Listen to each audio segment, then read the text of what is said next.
तेबे बाबूसान को जामिनी आवेदन हाइकोर्ट रे रफादफा। तेबे यह उपरे कौन रही संपूर्ण अपडेट ता जानिबाको हेले एई भिडियोटी पूरा शेष पर्यंत निश्चिंत भाव में देखंतु। तेबे ओलीवुडर सुपरस्टार बाबूसान महांती द्वारा आगुआ जामिन आवेदन को रफादफा करचंदी कोर्ट। तेबे तदंतरे सहयोग करुथिबारु कोर्ट आवेदन को डिस्पोज करचंती। तेबे पत्नी तृप्ति अभियोग आधार में बाबूसान विरोध में आईपीसी दफा 498 ए और 506 रे मामला रुजु होइतिला। तेबे एही मामला रे गिरफ्तारी एड़ाइबा पई बाबूसान हाइकोर्ट रे आवेदन करथिले। तेबे पत्नी एतला परे बाबूसान थाना रे हाजर होइतिले। तेबे आईपीसी 41 रे बयान रेकर्ड करथिला पुलिस। तेबे जेहेतु बाबूसान तदंतरे समस्त प्रकार सहयोग करछंती तेबे सेथिपाई कोर्ट मामला को रफादफा करछंती।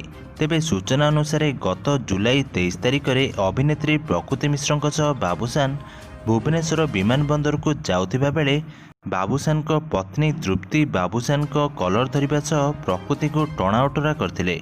तेबे घटना पर प्रकृति बापा मनमथ मिश्र तृप्ति शतपथी और तांको बापा नारे थाना रे एतला देइथिले। या परे तृप्ति मध्य खारबालनगर थाना रे प्रकृति विरोध में एतला देइथिले।